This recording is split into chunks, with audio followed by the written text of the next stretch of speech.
Well, please do open your Bibles to Luke chapter 6.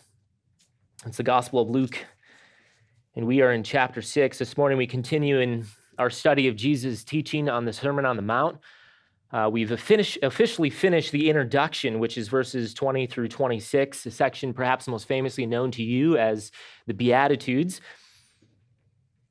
And so last time we finally started the sermon proper of Jesus. That is to say, we dipped our toes into the main content of his sermon. We looked at verses 27 and 28. This morning we'll continue working our way through this tremendous teaching. It is a very critical sermon, a very important teaching of our Lord. And so it's been already such a rich and compelling study for us. And so before we jump into it, let me read the greater section, which is verses 27 through 38. Again, last time we covered 27 and 28. This morning we'll continue on with 29 through 31. But before we get into it, let me read here for you again the entire unit, which is verses 27 through 38 to set the scene for us. And Luke records these words under the inspiration of the Spirit. He says, this is Jesus talking, "But I say to you who hear, love your enemies, do good to those who hate you, bless those who curse you, pray for those who mistreat you. Whoever hits you on the cheek, offer him the other also, and whoever takes away your coat, do not withhold your shirt from him either. Give to everyone who asks of you, and whoever takes away what is yours, do not demand it back. Treat others the same way you want them to treat you.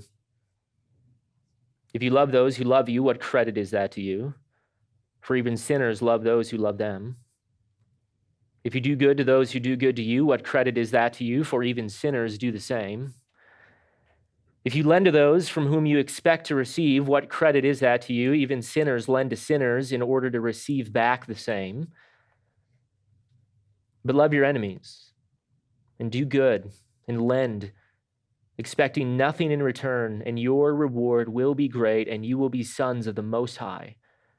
For he himself is kind to ungrateful and evil men. Be merciful just as your Father is merciful. Do not judge, and you will not be judged. And do not condemn, and you will not be condemned. Pardon, and you will be pardoned. Give, and it will be given to you. They will pour into your lap a good measure, pressed down, shaken together, and running over. For by your standard of measure, it will be measured to you in return." Well, as I pointed out for you last time, we come now to the very first command of Jesus in all of the Gospel of Luke, which is pretty amazing that we've been through 6 chapters, and yet this is the very first time that we receive a command from our Lord. And what's fascinating is that he comes out of the gate here with a series of 15 imperatives, which is the fancy word for command. 15 commands, and all of which center around this great theme of love. And so last time we looked at those first 4 in verses 27 and 28, which essentially capture the entire command or concept to love. And so remember, there were just 4 different ways in which true love is expressed. And so we saw that true love, first of all, is to be our posture. Second, true love is something that works itself out in tangible service. Thirdly, true love is expressed through our words, or as he says here, blessing. And then fourthly, true love is a love that prays. And so we saw that all 4 of those, again, fill out that greater or broader command of love. Now, what's important to keep in mind in all of this is the context in which Jesus is commanding this love. And so remember, this is not a love for just anybody. Rather, he is speaking here specifically about love for the enemy.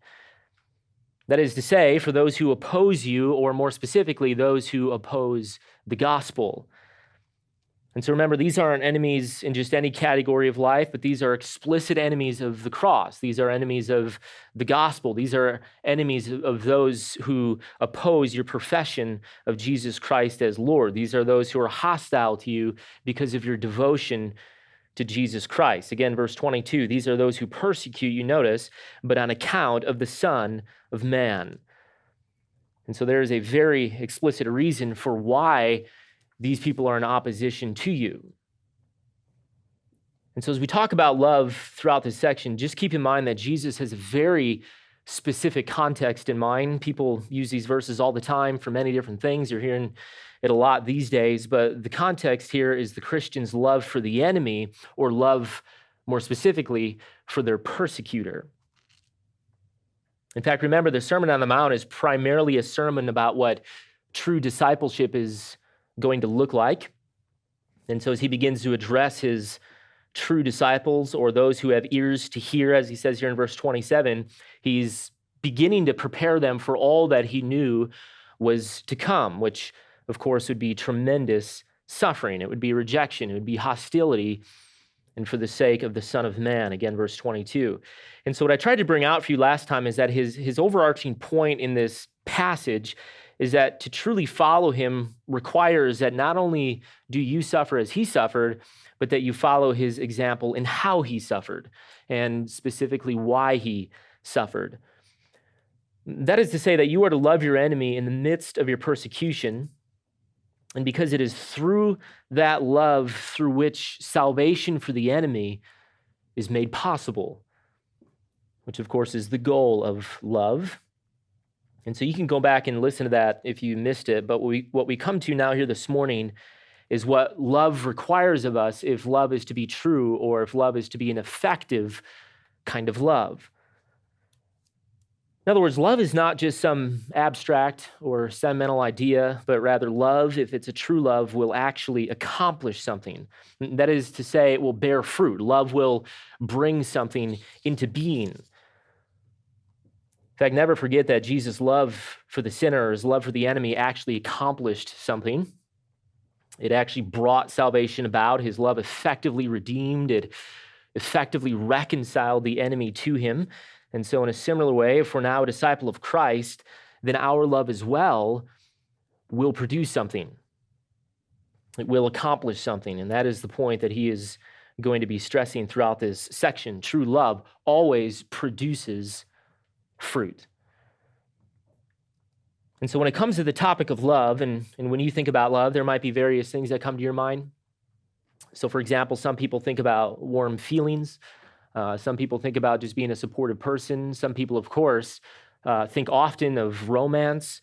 Many think of helping people who are in need. There are many things that come to mind when the idea of love is invoked. But what we're going to see here this morning is that true love, that is to say, the kind of love that defined the person of Jesus Christ, is the kind of love that truly accomplishes something, and because true love always acts in accord to truth. And yet, in order for true love to accomplish salvation among the enemy, it necessarily requires, as we'll see here this morning, something very important to happen in your life. And so what we're going to see is that true love requires always, for the Christian, to die to self. And that is going to be the main point of this passage. Any love that is a true love is not primarily about the person who is showing love, but always about the person who is being loved. And so in order for a person to truly love, a person must learn this very critical concept of dying to self. Because as he's going to develop this, learning to die to self is necessary for true love to abound. And because without it, the enemy cannot receive the gospel. Very important theme. And so this is going to be an important concept because love, which again is defined here as death to self, is that all-important mechanism through which, as Jesus says, the gospel will go forth. And so I think if that we can understand that, and if we can seek to live in that way in our own lives, and not only will it require perhaps first a very great shift in our mind, a great shift in our own thinking, but also perhaps in a positive sense, you will see personally an increase in fruitfulness. Fruitfulness for the gospel. In fact, this is a conviction embodied not only by Jesus himself, but something we see all throughout the book of Acts, something we see with every single one of the apostles who were so instrumental in the explosive growth of the church, and not the least of which, of course, was the apostle Paul himself. Paul was a man who understood this. He exemplified the characteristic of dying to self to a very great degree. He understood that if the gospel was to convert the enemy, then it required that he first deny himself, that he pick up his cross daily, and then follow his Lord. And of course, this is an example that we see all throughout church history as well. Faithful disciples, faithful missionaries intentionally choosing to deny their preference, deny their rights, deny in many cases their very own life, but so that the gospel might reach the mind and the heart of an unbelieving world. And so what we have here before us this morning are 4 illustrations that paint a picture for us. And so every single one of these showing us what is absolutely required of the Christian, and that is that they must live in a constant state of true love for the enemy, which necessarily requires death to self. Death to self, for it is the denial of self and the willingness to be, hear this, unjustly treated, that love and therefore salvation for the enemy will be accomplished. Death to self, that is the theme of this passage. And so with that, let's take a look at these 4 illustrations and see how Jesus develops this idea of true love, which again is embodied in self-sacrifice. So number 1, verse 29, and he begins with this very famous statement. And he says, notice, and whoever hits you on the cheek, offer him the other also. Now, first of all, there are a lot of people who reject this statement of Jesus as ridiculous and hyperbole, and because who in their right mind is just going to let someone walk up to them and give them a blow to the face and then turn their cheek to let them do it to the other side, and then after which offer a blessing, verse 28. And so that is just ridiculous. Why would you not defend yourself? Well, at one level, that kind of skepticism is correct. That is a little bit ridiculous, and because that is not at all actually what Jesus is talking about. And so this is not a verse about passivity or giving up your right to defend yourself or becoming a doormat for people to walk on. Now, unfortunately, that's how it's been used in past, and many people still use it that way today. And so many think that becoming passive in protecting yourself or not defending yourself when somebody attacks you is somehow virtuous. But that is not a virtue. And so if you're knocked to the ground and someone just keeps kicking you, and you start silently quoting this verse to yourself as they keep on kicking you, that is not loving your abuser. That is just stupid. And so Jesus is not calling here for passivity, certainly in all aspects of life. And so if someone comes up to you and for no good reason just slaps you across the face, if you then turn your other cheek to let them do it to the other side, then perhaps you deserve it. And because that is not normal. That is not normal. In fact, God has built into you a mechanism for self-defense. This is how he has wired us. And so if someone comes swinging at you, you should defend yourself. If you're walking down the street and somebody decides to mug you, again, you should defend yourself. In fact, even when Jesus was standing before the high priest in John chapter 18, turn there if you can quick, John chapter 18, you'll remember there that the high priest is questioning Jesus about his disciples and about his teaching, and because he was beginning to create some tremendous problems. And so as Jesus is being questioned, if you know the passage, you remember that he actually invokes the law, and because he understands that in order for him to have to give an answer to the high priest, the law provided that there first be 2 or 3 witnesses present, and so that a person would not unintentionally incriminate themselves. And so this is something that God had put into Mosaic law. He did it very intentionally, and it was always to protect the accused. And so the fact that the high priest was even questioning him here without some credible witnesses, the high priest was very much out of line and, as Jesus knew, in violation of Mosaic law. And so Jesus essentially calls him out on that. And so in verse 19 of chapter 18, notice John records these words. He says, "And the high priest therefore questioned Jesus about his disciples and about his teaching. And Jesus answered him and said, I have spoken openly to the world. I always taught in synagogues and in the temple where all the Jews come together, and I spoke nothing in secret." And here it is. "So why do you question me?" Rather, question those who have heard what I spoke to them, for behold, these know what I said. So he's calling upon the witnesses. He's calling upon all these people who could have given credible testimony. And so Jesus here is in perfect step with the law. And so he's essentially calling out the high priest for violating this very important law and putting Jesus into a very precarious position. And so in verse 22, it says, "And when he had said this, one of the officers standing by gave Jesus a blow, saying, 'Is that the way that you answer the high priest?' And Jesus answered him and said, 'If I have spoken wrongly, bear witness of the wrong. But if rightly,' and here it is, 'why do you strike me?'"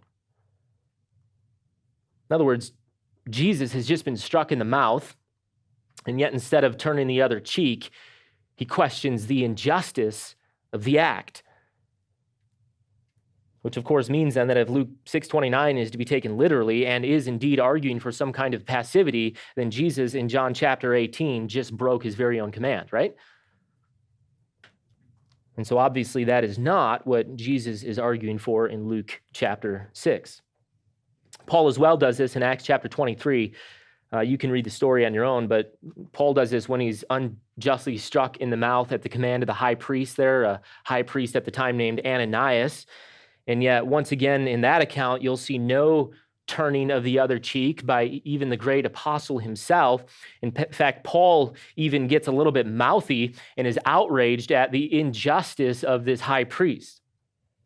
And so the point then is that being physically assaulted for the cause of Christ, while you are forbidden to seek revenge, because vengeance, as we know, is for God alone, nowhere does turning the other cheek mean that you are somehow forbidden to defend yourself. That is not what this is talking about. And so that is a very great misapplication of this verse, and a lot of really bad theology has been built off of this to try and argue for some kind of passivity. Not to mention, it ignores passages such as Luke chapter 22, where Jesus explicitly commands his disciples to go out with a sword, and that if they, in that passage, don't own a sword, then he tells them that they should very quickly sell their cloaks so that they can go and buy a sword. And so in light of that, what is he saying then? What is the meaning of this very famous statement? Well, in order to understand it rightly, you have to understand a little bit of the context and the culture, and you have to understand that the phrase here of turning the other cheek was a well-known cultural idiom at the time, which of course means that his audience would have understood exactly what he was referring to when he said this. But the concept of getting smacked across the face, or when Jesus or Paul, for example, are smashed across the face by the high priest, it's not so much a punishment or a flogging. There were other means for that, like receiving 39 lashes or receiving floggings with a cat of nine tails, which is basically a whip with 9 cords that had these metal serrations on the end of them. I think you just found one in the other church, right? I mean, it was a real one. It had real metal ends on it. I don't know what they were doing. I don't ask questions. And so there were other means for punishment. You could do these floggings. You can get whipped with the cat of 9 tails. And so here, a smack across the face was not so much a form of punishment, rather it was simply meant to produce a form of public humiliation. And that is the point. In other words, to be smacked across the face was how you were brought very public indignity.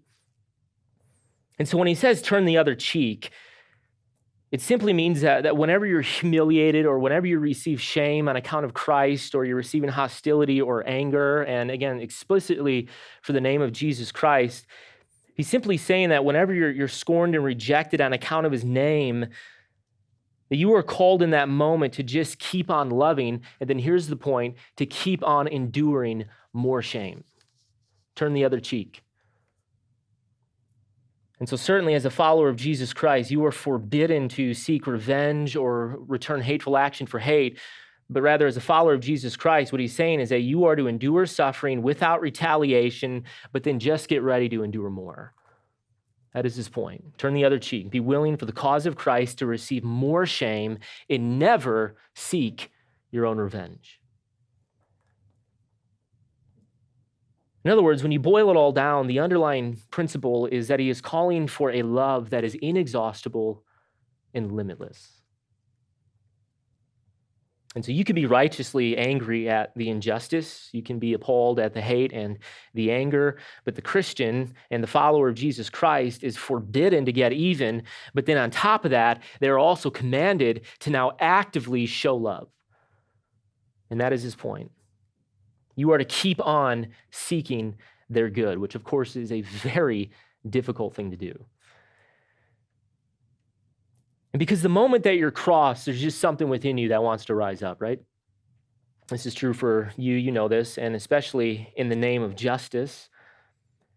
But the concept here of turning the other cheek teaches that love is of a very different category.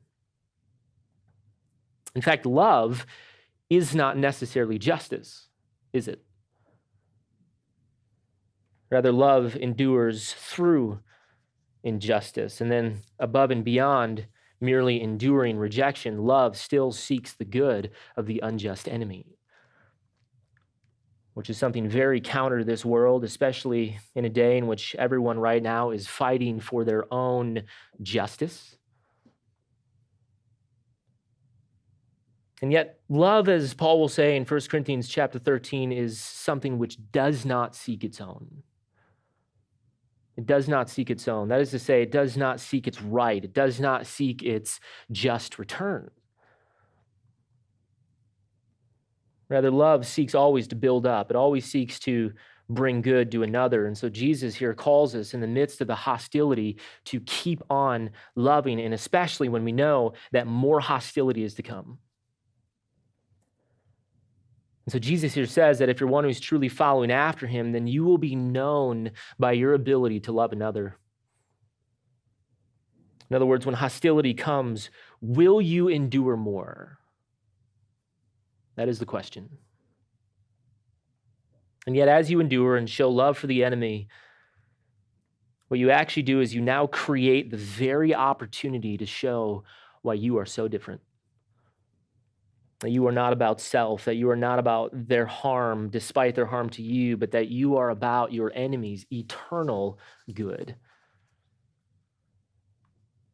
And so as you endure, you literally create the opportunity in the midst of that hostility to show the gospel, to bring the gospel, to bring the good news of what the enemy so desperately needs. And so again, this is not passivity.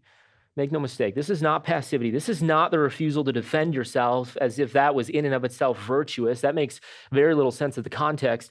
This is not saying do not defend yourself against an aggressor. Rather, it's saying seek no revenge, bear up under shame, be willing to endure more, and then keep on loving. Keep on loving. That is, keep on seeking to bring good. And so if somebody breaks into your house in the middle of the night, defend yourself. That is the virtuous thing to do. But if someone publicly shames you on account of Jesus Christ, on account of your devotion to him as Lord, then simply refuse to defend your honor and then find a way to actively seek their good. And then after you bless them, and after you seek their good, and after you pray for them, again, verses 27 and 28, then get ready for them to do it again. That is his point. And so listen, God will set all things right at the end of all time, will he not? He will set all things right. Justice will happen. All accounts will be settled. And so as a result, his point here is that right now you are freed. Therefore, you are freed to simply love. Just love. That is our task. That is his great desire for us. You do not need to, quote, get justice. He will take care of that for you, but rather our responsibility as Christians, as followers of Jesus Christ who did not revile when he was reviled, is to simply love.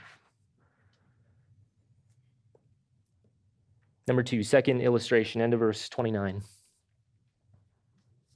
He states, and whoever takes away your coat, do not withhold your shirt from him either. Now, with this one, again, it is important to understand the culture. First of all, many living in Palestine in these days, you can imagine they were not wealthy. In fact, it was very common to have only one outer cloak, which is what he means here by coat. In fact, you could just translate this as And whoever takes away your outer garment, do not withhold your inner garment either. And so this outer coat was essentially just a piece of outer clothing. And so they didn't have the privilege of being able to have a full wardrobe like we do in our day, where perhaps this morning you had multiple coats to choose from. And so most people, for the most part, had only one outer cloak, and they needed it to protect them. They needed it to keep warm. In fact, it was a piece of clothing that would typically be used as their personal blanket as they slept at night. It snows in Palestine. In fact, this is why, for example, in Exodus chapter 22 and verses 26 through 27, it says in the law of Moses these words. He says, if you take your neighbor's coat as a pledge, you are to return it to him before the sun sets.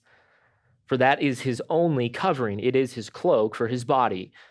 What else shall he sleep in? And so clearly, in many cases, this is all that people had, and so they needed it for survival, literally. And so Jesus here picks up on this well-known cultural situation and states that if somebody takes this from you, it's the term aro, which is sometimes used to speak of ripping something away, taking something by violent force. And so if someone takes this outer coat of yours, then you should not withhold your inner garment either. And so again, just another extreme example to speak of the limitless nature of love. And so what is the point? Well, similar to the first illustration, whenever you're wronged, you're unjustly treated, and especially on account of Jesus Christ, instead of seeking vengeance or even justice, the follower of Christ is to remain vulnerable to yet another attack. And so again, this is not talking about issues of justice which must be met, and issues of justice in which the government or the authorities have to step in, things like murder, things like rape, so on and so forth. But rather, this is a tangible illustration that demonstrates that hostility on account of Christ is never to be met with revenge or with the kind of payback mentality, but with limitless grace. And that is the point. And so, of course, they don't deserve the cloak, which they've just taken from you, and they certainly don't deserve your inner garment then on top of that, and yet that is the very essence of the issue. Grace, which is what is to define all true love, grace is giving to a person that which they don't deserve, but at great cost to you. That is grace. And so the point of Jesus here is not to say that you should become a doormat and just let people run all over you, but it is to say that whenever you're persecuted on account of his name, instead of seeking that which is rightfully yours, love is always being willing to remain vulnerable to yet another attack, but so that you might be ready to give an account for the hope that is in you. And because that is the nature of grace.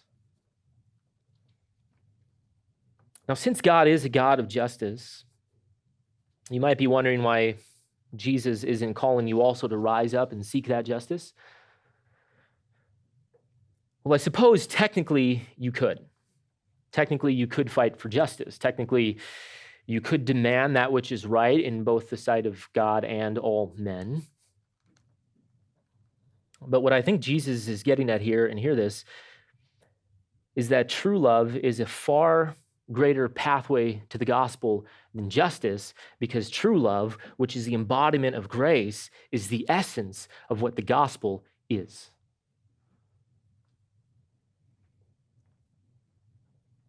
In fact, if you think about it, justice demands that there be no grace. Justice is justice. But further than that, the presumption here is that you are a true disciple. And so as one who has not been shown the justice of God, where God has demanded that you pay for your own sin, but rather you are one who has been shown limitless grace, then how much more ought you be compelled always to give that grace?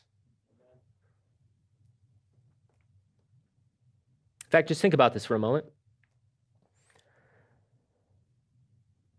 As a sinner who has offended an infinitely holy God, you don't actually want justice, do you? You don't want God to be just with you. And because if God was just with you, then all that is rightly yours is eternal condemnation. And so you want God to be gracious with you, right?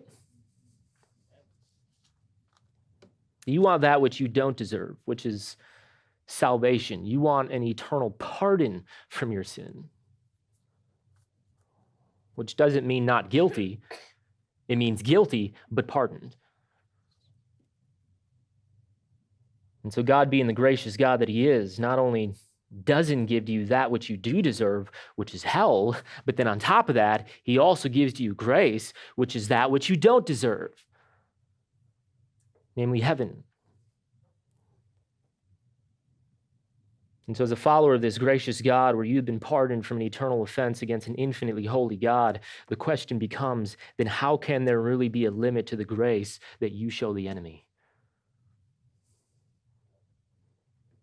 And that is what is at the heart of his point. And so this is not to be taken as some kind of literal command necessarily, but rather the point is that you have offended an infinitely perfect God who is a God of justice, and yet for you only grace has abounded. And so when another sinner commits a sin against you, you who are another sinner, then how much more must you be compelled to show grace that has no limit, and especially when you're sinned against because of Christ?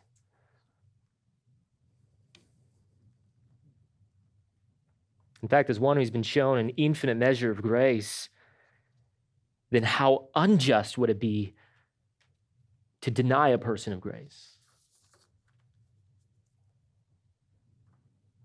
Because that is, beloved, the mark that you're truly following him, that you are truly of him. For you model that which exemplifies his attitude toward you. Boundless, limitless, unending grace. There is no cap. There can be no ceiling. And so the point is that we have zero right as a sinner saved by grace to create a line at which our grace ends.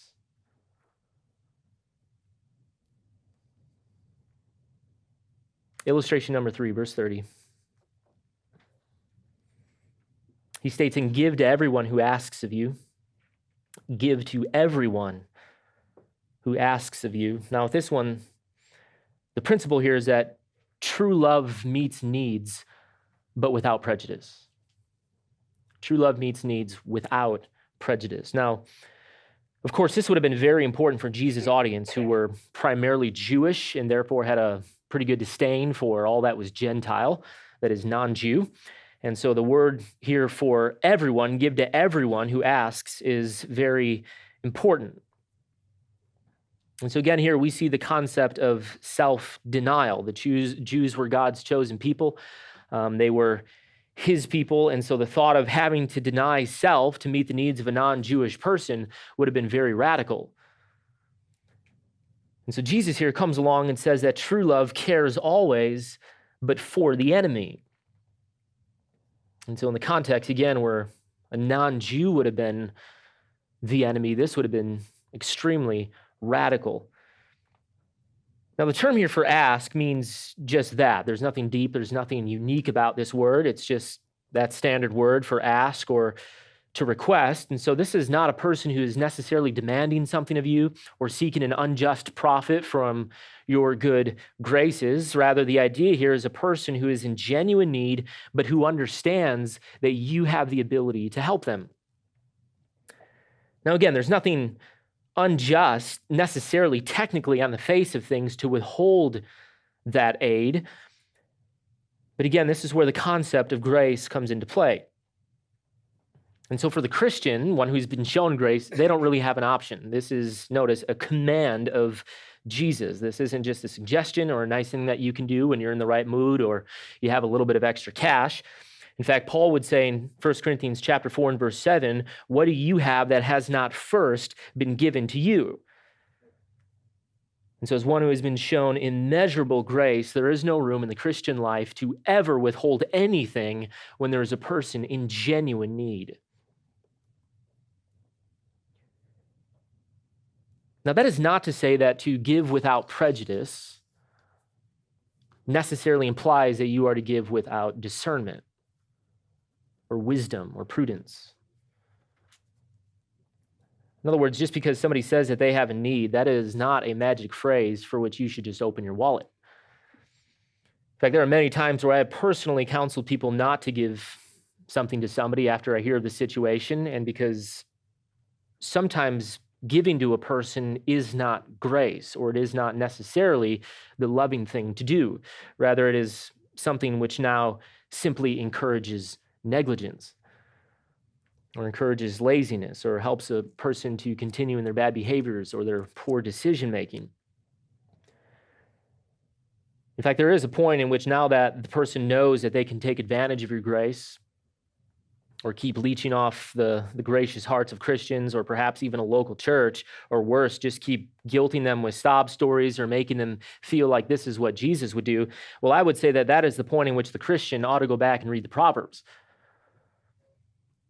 In fact, I think often about the poor beggars and truly impoverished people that lace the streets of Ethiopia, which I visit often.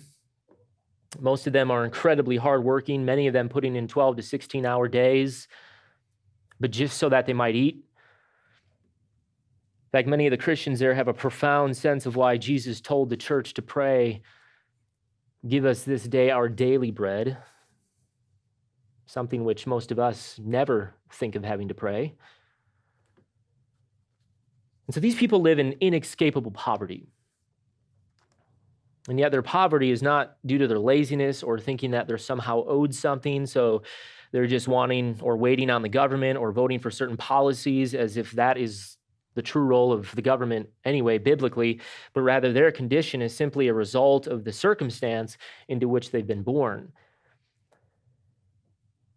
And so the beggars, they're of a much different kind than many of the panhandlers in our nation. Now, I don't pretend to know everybody's situation, and so I don't want to just paint with a broad brush here, but I am trying to say that the principle of Jesus here shouldn't be understood as just a carte blanche command that has no conditions.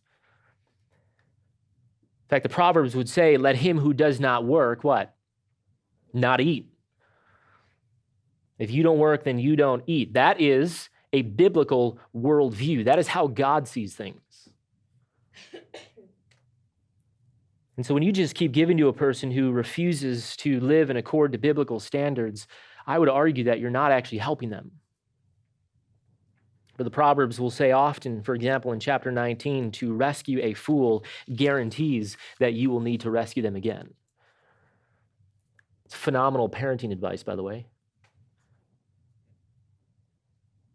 In fact, Paul picks up on this as well in 1 Timothy chapter 5 and verse 8, where he says, but if anyone does not provide for his own, and especially for those of his household, he has denied the faith, and hear this, is worse. He is worse than an unbeliever. Sounds pretty harsh. How can you be worse than an unbeliever? Well, Paul would say that that is not the kind of person that you should give to if they keep asking you for help. In fact, to give to that kind of person and continue to give to that kind of person would not be an act of grace. In fact, I would argue that it could be profoundly unloving. It is not loving to help a person continue in their sin. That is not grace, especially if they profess Jesus Christ as Lord. But having said that, the principle is to say, and yet again, that true love will intentionally go with less, but so that you might help a person who is in true need. And especially when you know that you might never get it back.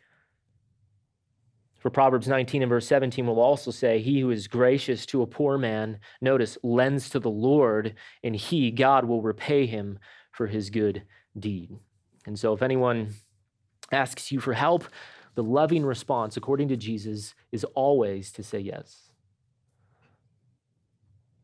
And I would add here that if you're not certain if you should give to a person who's asking you, and because you're not quite certain if they're being a fool or they're just having a rough time, well, then I would say that you should always err on the side of yes. And because, again, that is grace. That is grace.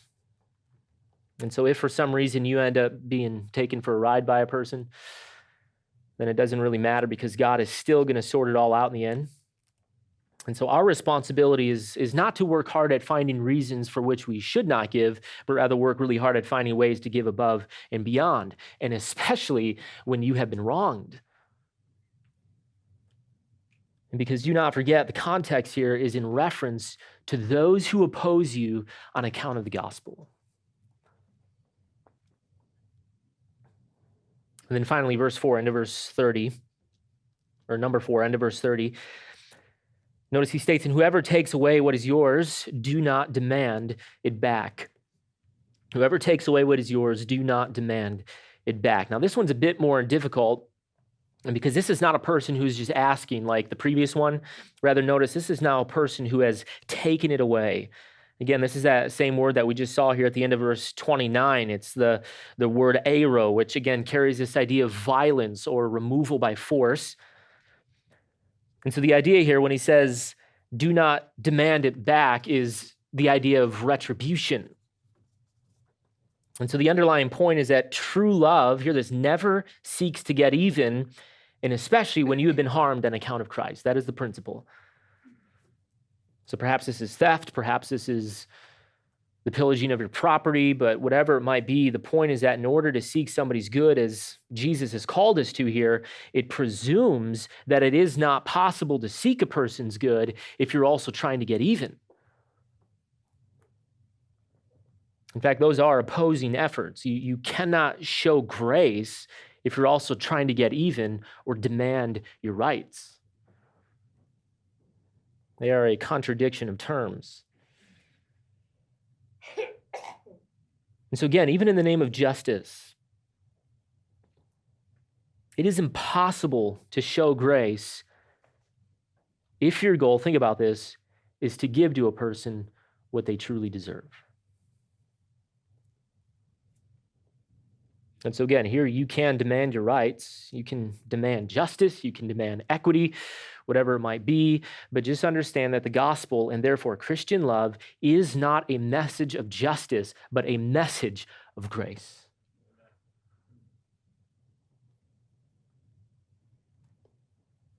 And so in light of this becomes a very difficult thing to do, I think. It's hard enough to act this way toward your family and toward other Christians, but how much more then toward those who are hostile and actively seeking your harm. And yeah, this was the experience of the early church and for many throughout church history, but a gracious love is always the mechanism. Hear that, a gracious love is always the mechanism through which the gospel goes forward. In fact, this is true for many Christians around the world today. Many live in a constant state of fearing theft and humiliation and mistreatment. Many, even this very week, have had their houses and their possessions and even their own family ripped from them on account of Jesus Christ. And so the question for us is, so how would you respond? How would you respond? I think it'd be very difficult to not want revenge if your child was ripped from your home. But Jesus here says that not only is revenge forbidden for the Christian, but then on top of that, they are to go above and beyond to now seek their persecutors' good. That is so difficult.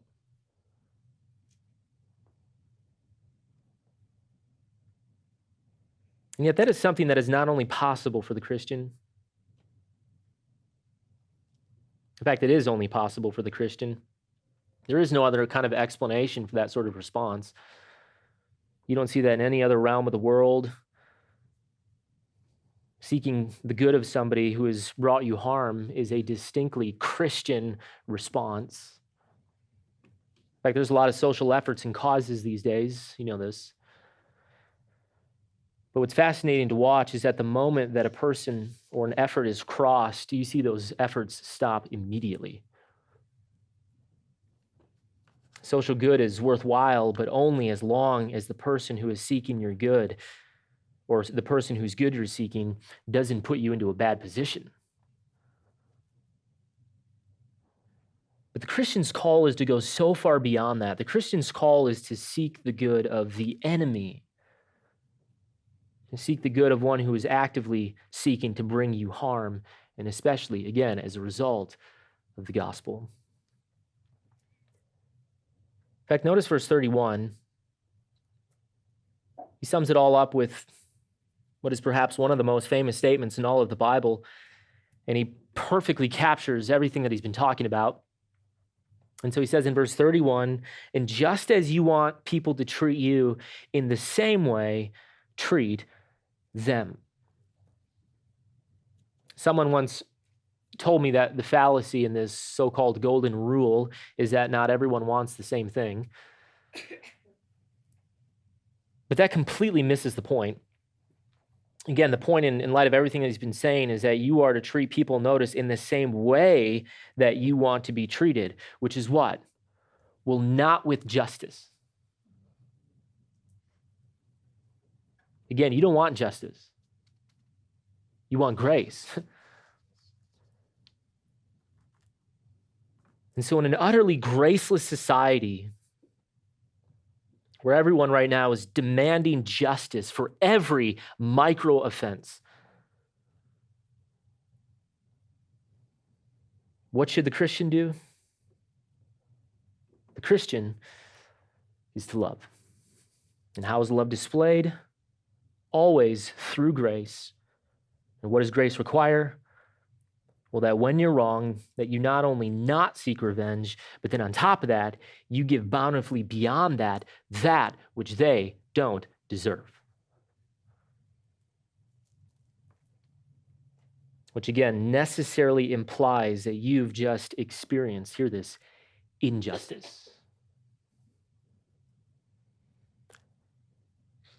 Which is, by the way, why it is so bizarre to me that Christians right now are demanding for things like reparations. That is so opposed, hear this, to a gospel of grace,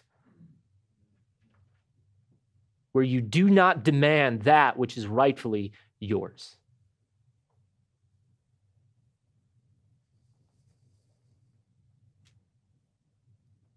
And so, of course, this all goes back to what I mentioned in the beginning, which is that in order to live this kind of life, then it requires that you refuse to demand which is rightfully yours, which means then that you must be willing to be wronged, which also means that you must live a life in which you are constantly dying to self. Christian life is not about you.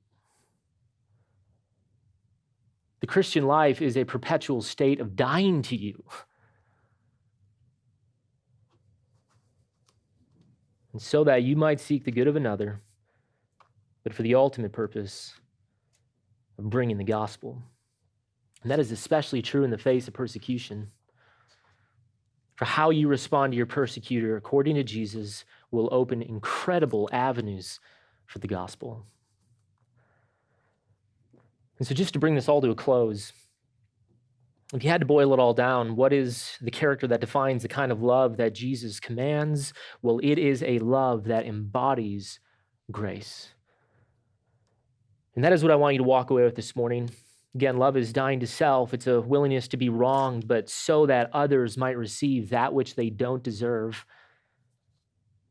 It's being willing to have a deep injustice committed against you, but so that you might have an opportunity in the face of that injustice to return that wrong, unjust action with something good.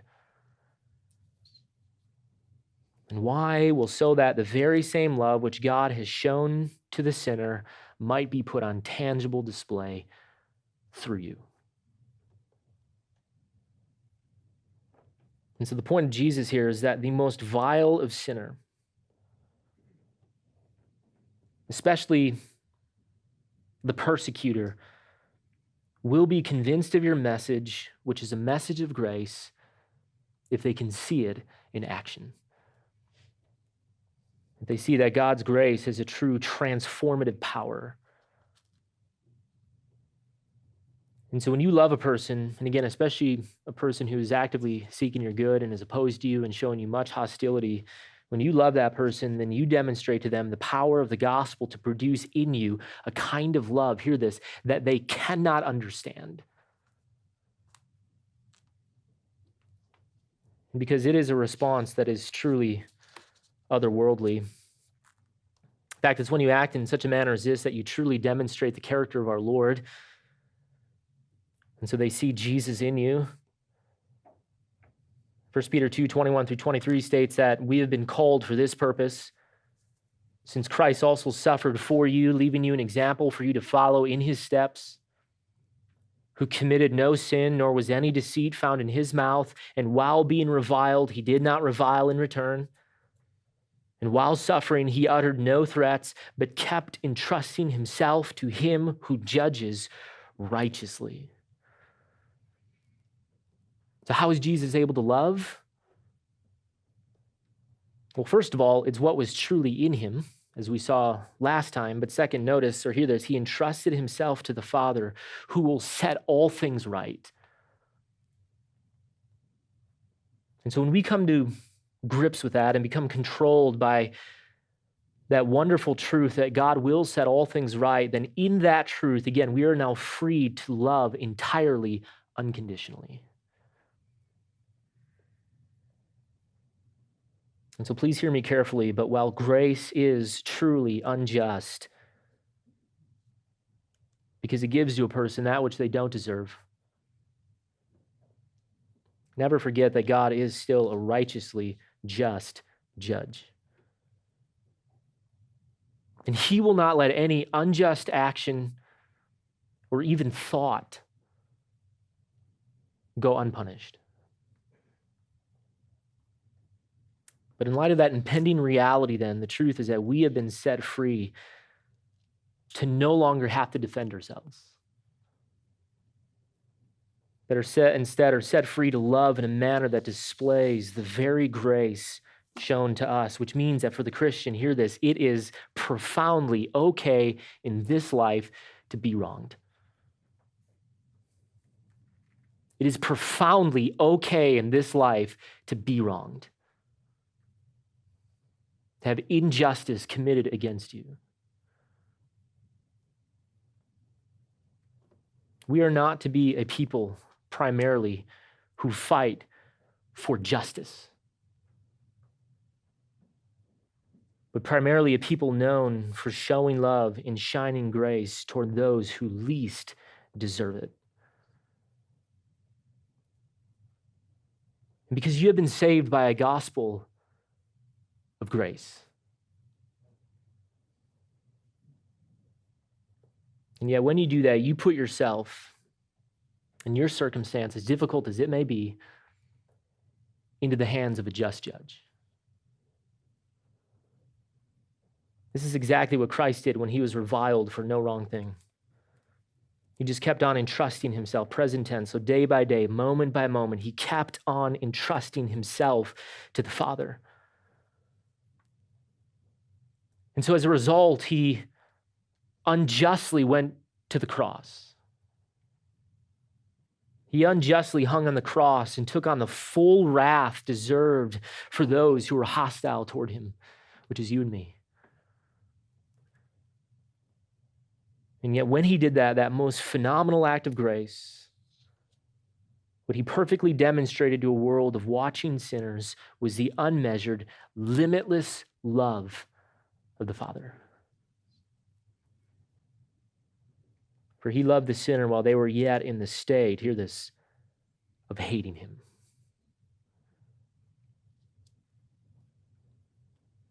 And that is a tremendous kind of love. It is not something that is possible for the world. It is not possible for those, as we talked about, who do not have love in them. God is love, and so if God is not in them, they cannot love. And so what Jesus is saying with these 4 illustrations is that when you love like this, when you love as Christ has loved, then the point is that there is no rational explanation for why you love. And so the world cannot figure it out. There is no ulterior motive that can be sniffed out by them for why you're showing them love.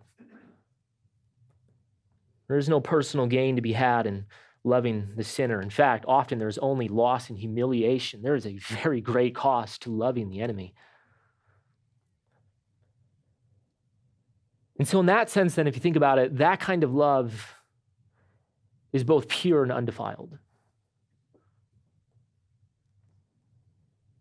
And so the result for the sinner who has shown that love is potentially transformation. And because remember, Jesus' love effectively accomplished something. And so as one man says, when you love the wicked sinner and hostile world with a limitless and otherworldly kind of love, and therefore love for which there is no explanation, this then is what makes the gospel believable. And that is why we love. We love because we first saw love displayed in Jesus Christ. And seeing that love, we're transformed by the grace and the mercy of God. And so now being beneficiaries of that love, it is now our great task to pick up that mantle and become the very conduit through which that love of God is now displayed. And it's a very radical thing. In many ways, it's very straightforward, not a lot of complexity. It's just very difficult to do. And yet it is what it means to be in Christ. It is perhaps the greatest indicator of whether or not Christ is in you, whether or not you're a true disciple. And so while we certainly don't do this perfectly, the question to ask yourself this morning is, so does this define you? Is this your bent? Is this your natural disposition as one who's been converted by the grace and mercy of Jesus Christ? Is this your response to those who seek your harm and stand in opposition? Or are you always fighting for your right?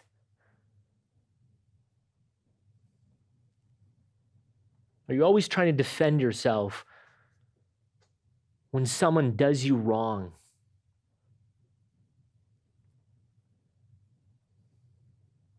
But gracious, limitless, boundless, unending grace is the essence of God, and therefore a tremendous sign that he is truly in you. So that is the question, and that is what I leave you with this morning. And next time we'll see him develop this all the more.